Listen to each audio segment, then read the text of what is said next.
जय गुरु जी, जय गुरु जी, सारी गुरु संगत को जय गुरु जी।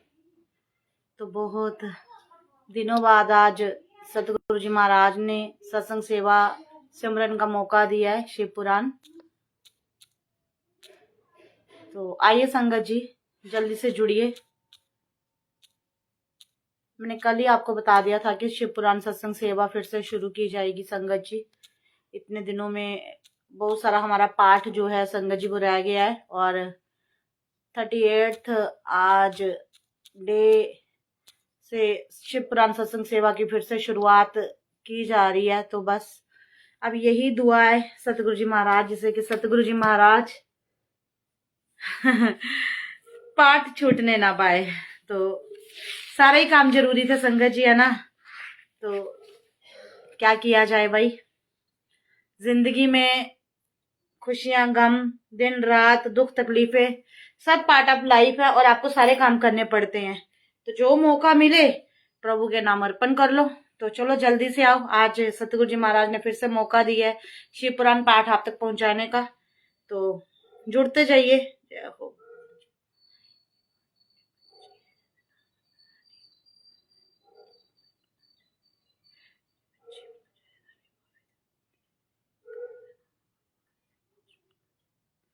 तो जल्दी से जुड़ जाएं और औरों को भी जोड़ लें संगत जी, क्योंकि नोटिफिकेशन की बड़ी प्रॉब्लम है। ये नोटिफिकेशन बहुत कम लोगों को जाती है।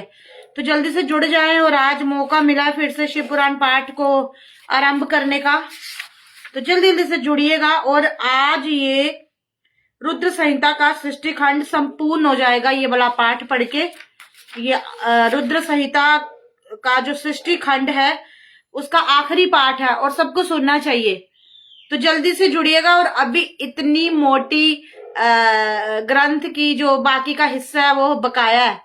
तो जल्दी से अब हमें हर रोज पाठ करना है। सतगुरु जी महाराज जी की अगर कृपा हुई तो चलिए आप भी अपने अपने स्थान पर बैठ जाइए और मत्था टेकिए और भूल चूक माफी की अरदास कीजिए कि सतगुरु जी महाराज हमसे जाने अनजाने में कोई भी भूल हुई हो तो हमें माफ करना। गणपति गणेश जी आपके चरणों में कोटि कोटि प्रणाम है। माँ सरस्वती आपके चरणों में कोटि कोटि प्रणाम है। तो चलिए संगत जी जुड़ते हैं। और आज का पाठ है भगवान शिव का कैलाश पर्वत पर गमन तथा सृष्टि खंड का उपसंहार। तो आप साथ के साथ बाकियों को भी जोड़ लें अपने साथ। तो मैं पाठ शुरू करती हूँ। ब्रह्मा जी कहते हैं, नारद मुने कुबेर के तपोबल से भगवान शिव का जिस प्रकार पर्वत श्रेष्ठ कैलाश पर शुभागमन हुआ है वह प्रसंग सुनो। कुबेर को वर देने वाले विश्वेश्वर शिव जब उन्हें निधिपत होने का वर देकर अपने उत्तम स्थान को चले गए थे तब उन्होंने मन ही मन इस प्रकार विचार किया। ब्रह्मा जी के ललाट से जिनका प्रादुर्भाव हुआ था तथा जो प्रलय कार्य संभालते हैं वह रुद्र मेरे संपूर्ण रूप हैं। अतः उन्हीं के रूप में ग्रहांकों को के निवास स्थान कैलाश पर्वत को मैं जाऊंगा। उन्हीं के रूप में मैं कुबेर का मित्र बनकर उसी पर्वत पर विलास पूर्वक रहूंगा और बारी तप करूंगा। शिव की इस इच्छा का चिंतन करके उन रुद्र देव ने कैलाश जाने के लिए उत्सुक डमरू बजाया। डमरू की वह ध्वनि जो उत्साह बढ़ाने वाली थी तीनों लोकों में व्याप्त हो गई। उसका विचित्र एवं गंभीर शब्द आवाहन की गति से युक्त था, अर्थात सुनने वाले को अपने पास आने के लिए प्रेरणा दे रहा था।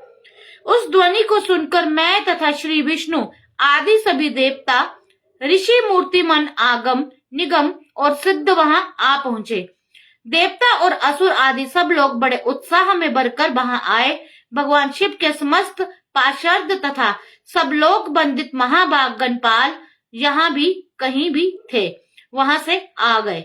तो जहां भी शिवजी जी के समस्त पार्षद तथा सर्वलोक बंदित महाभाग गणपाल यहाँ थे वहां से वे भी आ गए।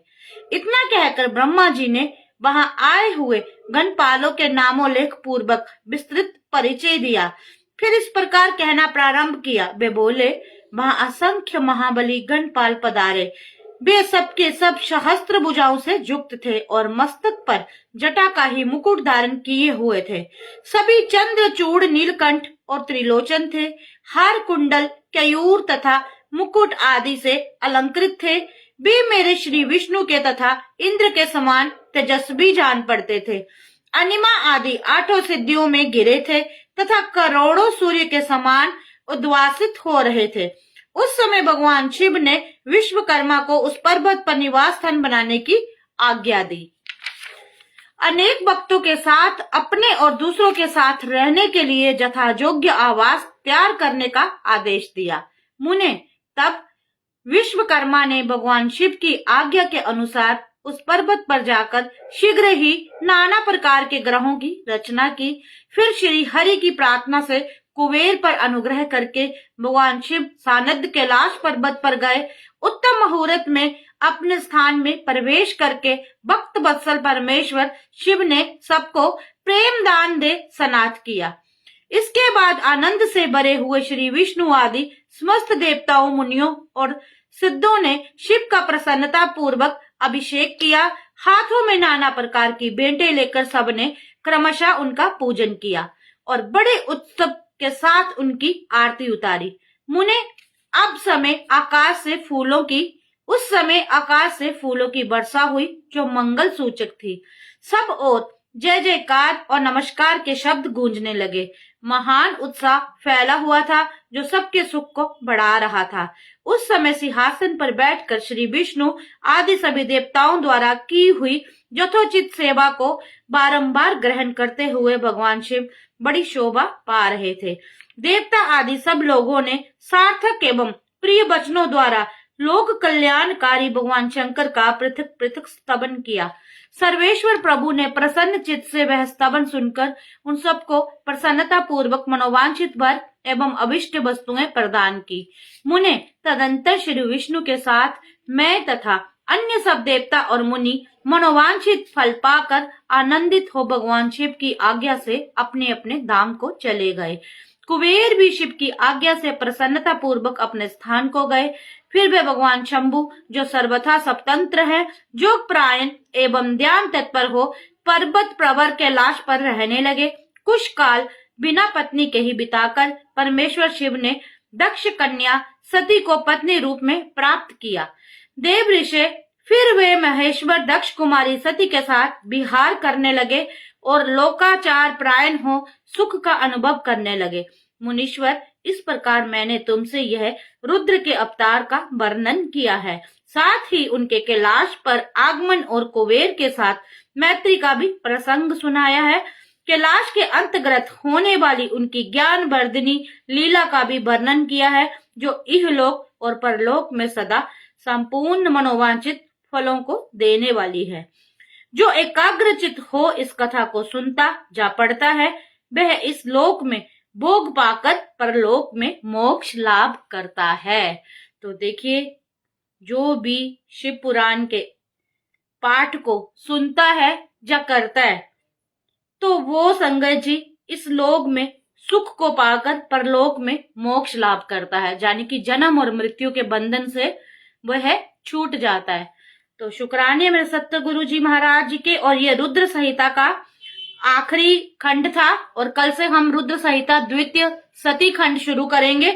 तो आप सबका धन्यवाद जुड़ने के लिए। और सबसे बड़ी खुशी मेरे लिए यही है कि देखिए, जैसे ही मैं आपके सामने लाइव आई हूं, तो जिनको उत्सुकता थी, जो बेसब्री से इंतजार कर रहे थे कि कब अनुराधा आंटी आए और कब फिर से हमारी शिव पुराण का पाठ शुरू हो, तो तुरंत ही उन्होंने ज्वाइन कर लिया, क्योंकि आपके मन में संगत जी उमंग है। और देखिए, बिना कारण मैंने इस पाठ को नहीं छोड़ा था संगत जी, मेरी भी कोई रीजंस थी। आप सबको पता है मेरी सारी रीजंस, क्योंकि आपसे कुछ भी हिडन नहीं है। तो इंसान तो चला जाता है, लेकिन काम जो है ना वो बहुत बकाया रह जाते हैं।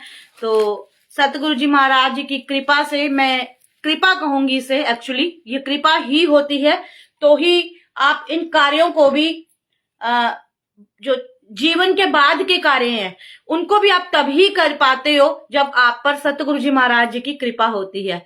तो उनकी कृपा से वो कार्य भी मैं कर रही हूँ जो वो कराए जा रहे हैं, और जो मैंने नहीं सोचा होता है वो भी कार्य हो रहे हैं। और सच्ची मैं क्या बोलूं, लीला ही अपरंपार है हमारे बोले बाबा सतगुरु जी महाराज जी की। तो आनंद लीजिए दुख में भी और सुख में भी। दुख आए हैं तो काटने की शक्ति भी हमारे सतगुरु जी महाराज हमें देंगे, और हर पल शुक्राना कीजिए, दुख में भी और सुख में भी। तो चलिए संगत जी, रात को फिर हम गुरु कक्षा में जुड़ेंगे, क्योंकि उसमें बेसब्री से आपको इंतजार होता है। इस वक्त तो मैं किसी को जोड़ती ही नहीं हूँ, क्योंकि फिर अगर इस वक्त भी मैं जोड़ लूं तो फिर मेरे लिए टफ हो जाता है संगत जी। तो रात को मिलते हैं ठीक 10 बजे। आप इस पाठ को और संगतों के साथ भी साझा कर दे, ताकि वो भी, जिनको नहीं पता था आज मैं आ रही हूँ, तो वो भी इस पाठ का आनंद ले सके। शिव पुराण का ये पाठ है संगत जी, जो घर घर पहुंचना चाहिए। भले ही आपको समझ आ रहा है या नहीं आ रहा है, लेकिन पाठ को अपने कानों तक जरूर पहुंचाए, मेरी आपसे यही अनुरोध है। तो जय गुरु जी, शुक्राना गुरु जी, हर पल साथ निभाना गुरु जी। और संगत जी, आपका सबका बहुत बहुत धन्यवाद। तो मिलते हैं फिर से हम गुरु जी की कक्षा में ठीक 10 बजे। तब तक आप भी अपने घर के काम सारे निपटा लीजिए और मैं भी निपटा लेती हूँ। जय गुरु जी।